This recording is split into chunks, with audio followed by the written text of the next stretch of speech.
गुजरात, काठियावाड़ का रहने वाला हूं, जात का बढ़िया हूं।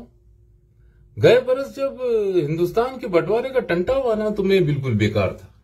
माफ कीजिए, मैंने लफ्ज टंटे का इस्तेमाल किया, पर कोई हर्ज नहीं, इसलिए कि उर्दू जबान में बाहर के सब शामिल होने चाहिए, फिर चाहे वो गुजराती क्यों नहीं हो। है जी हाँ, मैं बिल्कुल बेकार था। बस कोकीन का थोड़ा सा कारोबार चल रहा था, जिससे कुछ आमदनी की सूरत हो जाती थी। तो जब बंटवारा हुआ ना, तो इधर के आदमी उधर और उधर के आदमी इधर हजारों की तादाद में आने जाने लगे। तो मैंने सोचा चलो पाकिस्तान चलते हैं, कोकीन का नहीं कोई और कारोबार शुरू कर देंगे। तो मैं वहां से चल पड़ा, रास्ते में अलग अलग धंधे करता पाकिस्तान पहुंच गया। मैं तो चले इसी नियत से था कोई मोटा कारोबार करूंगा। तो पाकिस्तान पहुंचते ही मैंने हालात को अच्छी तरह जांचा ना, उलटमेंटों का सिलसिला शुरू कर दिया। उलटमेंट बोले तो मकान और दुकानें उलट कराने का काम। मस्का पालिश मुझे आता ही था, चिकनी चुपड़ी बातें की, एक दो आदमियों से याराना काठाना, एक छोटा सा मकान उलट करा लिया, जिससे ज्यादा मुनाफा हुआ। फिर मैं अलग अलग शहरों में फिर के मकान न दुकानें उलट कराने का धंधा करने लगा। क्या है, काम कोई भी हो, इंसान को मेहनत करनी पड़ती है। मुझे भी ना उलटमेंटों के सिलसिले में काफी दौड़ धूप करनी पड़ी। किसी के मस्का लगाया, किसी की मुट्ठी गर्म की, किसी को खाने की दावत दी, तो किसी को नाच रंगी। गर्ज के बेशुमार बखेड़े थे। दिन भर खाक चलता, बड़ी बड़ी हवेलियों के फेरे करता, न शहर का चप्पा चप्पा देखकर एक अच्छा सा मकान तराशता, जिसे उलट कराने में ज्यादा मुनाफा हो। इंसान की मेहनत कभी खाली नहीं जाती। एक बरस के अंदर अंदर मैंने लाखों रुपए पैदा कर लिए। अब खुदा का दिया सब कुछ था, रहने को बेहतरीन मकान, बैंक में बेशुमार माल पानी। माफ करना, मैं काठियावाड़ गुजरात का रोजमर्रा फिर से इस्तेमाल कर गया, पर कोई वादा नहीं, इसलिए कि उर्दू जबान में बाहर के सब शामिल होने चाहिए भाई, फिर चाहे वो गुजराती क्यों नहीं हो। तो अल्लाह का दिया सब कुछ था, रहने को बेहतरीन मकान, नौकर चाकर, प्ले कार्ड मोटर, बैंक में 2.5 लाख रुपया, कारखाने न दुकानें अलग। ये सब तो था, पर मेरे दिल का चैन जाने किधर खो गया था। यूं तो कोकीन का धंधा करते हुए भी कभी कभी दिल पर बोझ सा महसूस होता था, पर अब तो जैसे दिल रहा ही नहीं है। यूं कहिए कि बोझ इतना आन पड़ा कि दिल उसके तले दब के रह गया। पर ये बोझ किस बात का था? क्या है कि आदमी कुशाग्र बुद्धि हूं, कोई सवाल सामने आ जावे ना, तो उसका जवाब ढूंढ ही निकालता हूं ठंडे दिल से। हालांकि दिल का कुछ पता नहीं था, मैंने गौर करना शुरू किया कि इस गड़बड़ घोटाले की वजह क्या है। औरत हो सकती है, मेरी अपनी तो थी नहीं, जो थी वो काठियावाड़ गुजरात में अल्लाह को प्यारी हो गई थी, पर दूसरों की औरतें मौजूद थी।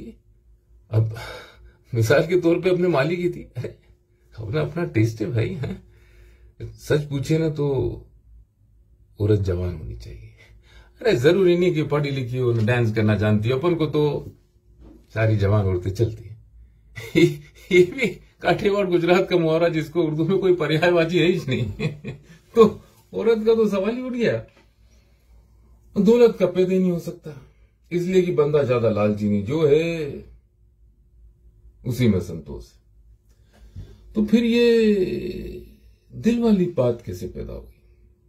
जैसा कि मैंने जिक्र किया, आदमी कुशाग्र बुद्धि हूं, कोई मसला सामने आ जावे ना, तो उसके तह तक पहुंचने की कोशिश करता हूं। कारखाने चल रहे थे, दुकानें भी चल रही थी, न रुपया आप से आप पैदा हो रहा था।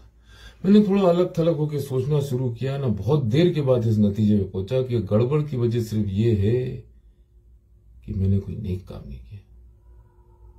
यूं काठियावाड़ गुजरात में तो मैंने 20 नेक काम किए थे। मिसाल के तौर पे जब मेरा दोस्त पांडु मर गया था, तो मैंने उसकी रांड को अपने घर डाल लिया था, और पूरे 2 बरस तक उसे धंधा करने से रोके रखा। न वो विनायक की लकड़ी की टांग टूट गई थी, उसने यूं नहीं दिला दी थी, तो उसमें यूं 40 रुपए उठ गए थे। एक वो जमुना भाई थी, उसको गर्मी चल रही थी, और साली को, माफ करना, साली को कुछ पता ही नहीं था, तो मैं उसे डॉक्टर के पास लेके गया और 6 महीने तक बरोबर उसका इलाज करा था। पर इधर ना पाकिस्तान आके मैंने कोई नेक काम नहीं किया था, और गड़बड़ की वजह सिर्फ यही थी। बाकी सब तो ठीक था। मैंने सोचा क्या करूं, दान देने का ख्याल आया तो एक दिन बाजार में घूमा और देखा कि करीब करीब हर व्यक्ति भिखारी, कोई भूखा, न कोई नंगा, न किस किस का पेट भरूं, न किस किस का तन ढकूं। फिर मैंने ये भी सोचा कि भाई एक लंगर खाना खोल लूं, लेकिन एक लंगर खाने से होता क्या, और फिर अनाज कहां से लाता। ब्लैक मार्केट से खरीदने का ख्याल आया तो साथ में सवाल पैदा हो गया कि भाई एक तरफ गुनाह करके भाई दूसरी तरफ पुण्यकार करने का मतलब ही क्या है? मैंने घंटों बैठ बैठ के लोगों के दुख दर्द सुने। सच पूछिए तो हर व्यक्ति दुखी था, वो भी जो दुकानों के थड़े पे सोते ना, वो भी जो बड़ी बड़ी हवेलियों में रहते हैं। अब पैदल चलने वाले को यह दुख था कि उसके पास काम का कोई जूता नहीं, न मोटर में बैठने वाले को यह दुख था कि उसके पास गाड़ी का नया मॉडल नहीं। हर व्यक्ति की शिकायत अपनी जगह दुरुस्त थी, हर व्यक्ति की जरूरत अपनी जगह उचित थी। मैंने गालिब की यह गजल अल्लाह बख्शे सोलापुर की अमीनाबाई चितलेकर से सुन रखी थी। एक शेर याद रह गया, किसकी हाजत रवा करे कोई। हाजत के माने जरूरत। माफ कीजिए, इस शेर का दूसरा मिसरा है, हो सकता है पहली हो। जी मैं किस किस की जरूरत पूरी करता जब 100 में से 100 जरूरत बनते। फिर मैंने ये भी सोचा कि खैरात देना ना कोई अच्छा काम नहीं। अरे मुमकिन है आप मेरी बात से सहमत न हो, पर जब मैंने शरणार्थियों के कैंपों का अच्छी तरह जायजा लिया तो मालूम हुआ कि खैरात ने बहुत से शरणार्थियों को बिल्कुल निकम्मा बना दिया। दिन भर हाथ पर हाथ धरे बैठे हैं, ताश खेल रहे हैं, जुगार हो रही। जुगार का मतलब है जुआ यानी किमारबाजी। गालियां बक रहे हैं, फोकट यानी मुफ्त की रोटियां तोड़ रहे हैं। अरे ऐसे लोग भला पाकिस्तान को मजबूत बनाने में क्या मदद कर सकते हैं। चुनांचे में यह नतीजे में पहुंचा कि खैरात देना हरगिज हरगिज नेकी का काम नहीं हो सकता। साथ में मैंने यूं भी सोचा कि नेकी के काम के और कौन कौन से रास्ते हैं। कैंपों में धड़ाधड़ आदमी मर रहे थे, कभी हैजा फूटता, कभी प्लेग। न अस्पतालों में तिल धरने की जगह नहीं थी। बस यूं जानिए कि करीब ही था कि एक अस्पताल बनवा देता, पर सोचने पे इरादा तर्क कर दिया। सारी स्कीम तैयार कर चुका था। अस्पताल की इमारत के लिए टेंडर तलब करता, टेंडर की फीसों का पैसा जमा करता, ना अपनी एक कंपनी खड़ी करता और टेंडर उसी का नाम निकालता, और इमारत पर 1 लाख खर्च करने के बजाय 70,000 खर्च करता और 30,000 बचा लेता। पर यह सारी की सारी स्कीम धरी की धरी रह गई। जब मैंने ये सोचा कि अगर भाई मरने वालों को बचा लिया तो ये जो अधिक आबादी ये कैसे कम होगी। हमने गौर किया जाए ना, सारा लफड़ा फालतू आबादी का। लफड़ा का मतलब है झगड़ा, यानी वो झगड़ा जिसमें अपयश भी हो। इससे भी शायद मैं इस लफ्ज लफड़ा की अर्थता बयान नहीं कर पाया। अपन गौर किया जाए, सारा लफड़ा ही फालतू आबादी का। देखो अभी जब लोग बढ़ते जाएंगे, इसका मतलब ये तो नहीं कि जमीनें भी साथ साथ बढ़ती जाएंगी, ना आसमान साथ साथ फैलता जाएगा, ना बारिशें ज्यादा होंगी, हैं अनाज ज्यादा पैदा होगा। इसीलिए मैं इस नतीजे को पहुंचा कि अस्पताल बनवाना, लोगों की जान बचाना हरगिज नेकी का काम नहीं हो सकता। फिर मैंने सोचा एक मस्जिद बनवा दूं। पर अल्लाह बख्शे सोलापुर की अमीनाबाई चितलेकर एक शेर गाया करती थी, वो शेर याद आ गया। हाँ, के नाम मंजूर है तो फैज। अब वो क्या था कि वो मंजूर को मंजूर और फैज को फैज क्या करती थी, तो ऐसे गाती थी, के नाम मंजूर है तो फैज के असबाब बना, पुल बना, चाह बना, मस्जिद तालाब बना। चाह का मतलब होता है कुआं। के नाम मंजूर है तो फैज के असबाब बना, पुल बना, चाह बना, मस्जिद तालाब बना। किस कमबख्त को नाम और यश की इच्छा है। अरे वो जो नाम उछालने के लिए नेकी का काम करते हैं, पुल बनाते हैं, हट। फिर मैंने ये भी सोचा कि ये मस्जिद बनाने का ख्याल भी बेकार है। बहुत सी अलग अलग मस्जिदों का होना कौम के हक में हरगिज मुफीद नहीं हो सकता, इसलिए कि भाई अवाम बढ़ जाते। थक हार के मैं हज पे जाने की तैयारियां करने लगा कि अल्लाह मियां ने मुझे खुद ही एक रास्ता बता दिया। शहर में जलसा हुआ। अरे जब जलसा खत्म हुआ तो लोगों में बदअमनी फैल गई। इतनी भगदड़ मची भाई, इतनी भगदड़ मची कि 30 लोग हलाक हो गए। इस हादसे की खबर जब दूसरे रोज अखबारों में छपी तो मालूम हुआ कि वो लोग हलाक नहीं बल्कि शहीद हुए थे। मैंने सोचना शुरू किया। सोचने के अलावा मैं कई मौलवियों से मिला। मालूम हुआ कि जो लोग अचानक से हादसे का शिकार होते हैं उन्हें शहादत का रुतबा मिलता है, यानी वो रुतबा जिससे ऊंचा कोई रुतबा ही नहीं। तो मैंने सोचा अगर लोग मरने के बजाय शहीद हुआ करें तो कितना अच्छा हो। जाहिर है जो लोग आम मौत मरते हैं उनकी मौत तो बेकार जाती है, अगर वो शहीद हुआ करें तो कोई बात बने। मैंने इस बारीक बात पे गौर करना शुरू किया। चारों तरफ जिधर देखा खस्तार इंसान थे, जर्द चेहरे, दुविधा न चिंता न रोजगार की चिंता के तले दबे पिसे धसी हुई आंखें, बेजान चाल, कपड़े तार तार, रेलवे के कंडम माल की तरह तो किसी टूटे फूटे झोपड़े में पड़े हैं या बाजारों में बेमालिक मवेशियों की तरह मुंह उठाए बेमतलब घूम रहे हैं। क्यों जी रहे हैं, किसके लिए जी रहे हैं, कैसे जी रहे हैं, इसका कुछ पता ही नहीं।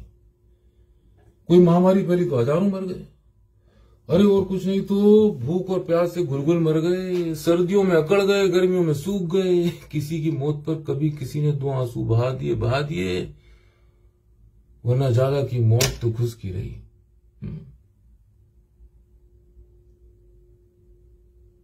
अरे जिंदगी समझ में नहीं आई ठीक है, न उससे आनंद ना उठा पाए तो भी ठीक है। वो किसका शेर है, सोलापुर की अल्लाह बख्शे अमीनाबाई चितलेकर एक शेर गाया करती थी। बहुत दर्द भरी आवाज में गाती थी कि मर के भी चैन न पाया तो किधर जाएंगे। मेरा मतलब है अगर मरने के बाद भी ये जिंदगी न सुधरी तो लानत है सुधरी पर है। मैंने सोचा ये बेचारे किस्मत के मारे दर दर के ठुकराए हुए इंसान जो इस दुनिया में हर अच्छी चीज के लिए तरसते रहे, उस दुनिया में ऐसा रुतबा हासिल करें कि जो यहां उनकी तरफ निगाह उठाना भी पसंद नहीं करते वहां उन्हें देखें और रश करें। इसकी एक ही सूरत थी कि ये लोग आम मौत न मरें बल्कि शहीद हों। अब भाई साहब सवाल ये था कि क्या ये लोग शहीद होने को तैयार होंगे। मैंने सोचा क्यों नहीं होंगे, वो कौन मुसलमान है जिसे सादत का सुख नहीं। अरे मुसलमानों के देखे देखी तो ये रुतबा हिंदुओं और सिखों में भी पैदा हो गया। लेकिन मुझे सख्त नाउमीदी हुई जब एक मरियल से आदमी से मैंने पूछा कि भाई साहब आप शहीद होना चाहते हैं, तो बोला नहीं। अरे मुझे समझ में नहीं आया वो व्यक्ति जी कर क्या कहेगा। मैंने उसको बहुत समझा, मैंने कहा देखो बड़े मियां तुम ज्यादा से ज्यादा 1.5 महीना और जियोगे, चलने की तुम में ताकत नहीं, खांसते खांसते गोते में जाते तो लगता है कि बस अब दम निकल गया है, फूटी कौड़ी तक तुम्हारे पास नहीं, जिंदगी में तुमने कभी सुख नहीं देखा, भविष्य का तो सवाल ही पैदा नहीं हो सकता, फौज में तुम भर्ती हो नहीं सकते, इसलिए मोर्चे पर वतन के खातिर लड़ते लड़ते मरने का तो ख्याल भी बेकार है। तो क्या बेहतर नहीं कि यहीं बाजार में या डेरे में जहां तुम रात को सोते हो अपने सादत का बंदोबस्त कर लो। तो पूछने लगा ये कैसे हो सकता है। मैंने कहा देखो सामने केले का छिलका पड़ा है, फर्ज किया जाए कि तुम इस पर फिसल जाते हो, जाहिर है तुम मर जाओगे ना सादत का रुतबा हासिल करोगे। तो कहने लगा मैं क्यों आपको देखो के पर ढूंढने लगा, क्या मुझको मेरी जान जाए नहीं। अल्लाह अल्लाह अल्लाह क्या जान थी, हड्डियों का ढांचा न झर्रियों की गठड़ी। मुझे बेहद अफसोस हुआ। नो उस वक्त और भी ज्यादा अफसोस हुआ जब मालूम पड़ा कि जो कमबख्त बड़ी आसानी से सादत का रुतबा इख्तियार कर सकता था, खैराती अस्पताल में लोहे की चारपाई पर खांसता खकारता मर गया। एक बुढ़िया थी, मुंह में दांत न पेट में हाथ, आखिरी सांसें ले रही थी। सारी जिंदगी गरीबी, दुख दर्द न बेबसी के अलावा कुछ नहीं देखा। मुझे बड़ा तरस आया। मैं उसे उठाकर रेल के पाटे पर ले गया। अरे माफ करना, हमारे यहाँ पटड़ी को पाटे ही कहते हैं भाई साहब, पटड़ी यानी पाटा है जनाब। मैं उसे उठाकर रेल के पाटे पे ले गया, लेकिन उस बुढ़िया ने जो ही ट्रेन की आने की आवाज सुनी, वो होश में आ गई ना, चाबी भरे खिलौने की तरह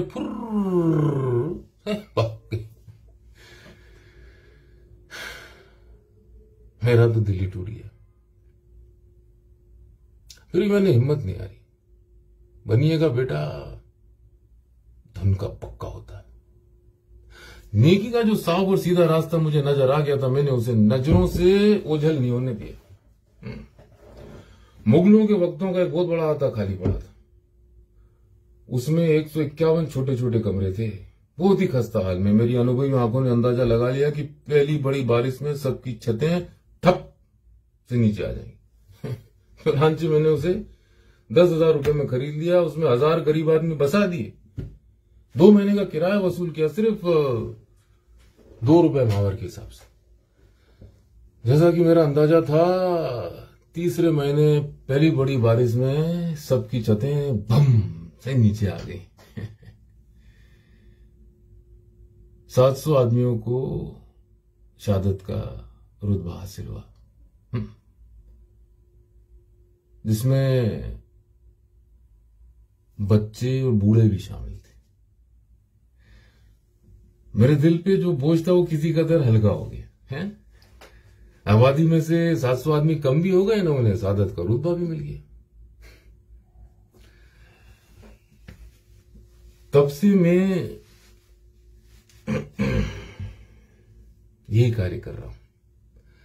सामर्थ्य अनुसार 2-4 आदमियों को रोज शहादत का प्याला पिलाई देता हूं।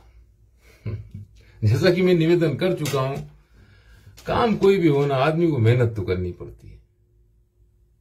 अल्लाह बख्शे, सोलापुर की अमीना भाई चितलेकर एक शेर गाया करती थी, पर वो शेर इधर ठीक नहीं बैठता। कहने का मतलब ये कि मुझे भी अपने इस काम में बहुत मेहनत करनी पड़ती है। मिसाल के तौर पे एक व्यक्ति जिसका वजूद छकड़े के 5वें पहिए की तरह निरर्थक और बेकार था, मुझे उसे शहादत दिलाने के लिए 10 दिन तक अलग अलग जगह केले के छिलके डालने पड़े। जहां तक मैं समझता हूं, मौत की तरह शहादत का भी एक दिन निश्चित होता है। 10वें दिन जाकर वो पथरीले फर्श पर केले के छिलके से फिसला, न शहीद हुआ।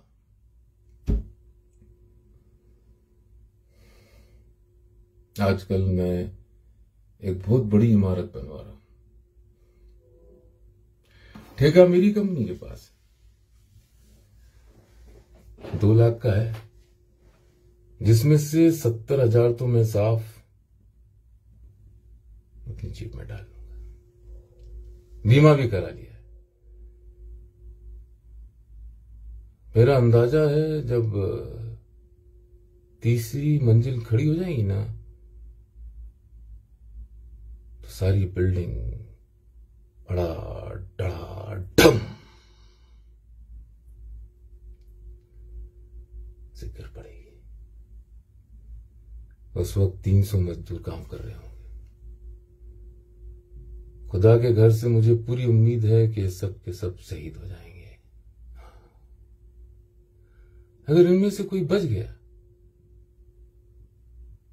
तो इसका मतलब यह होगा कि वो परले दर्जे का गुनहगार है, जिसकी शहादत अल्लाह तबारक तआला को मंजूर नहीं।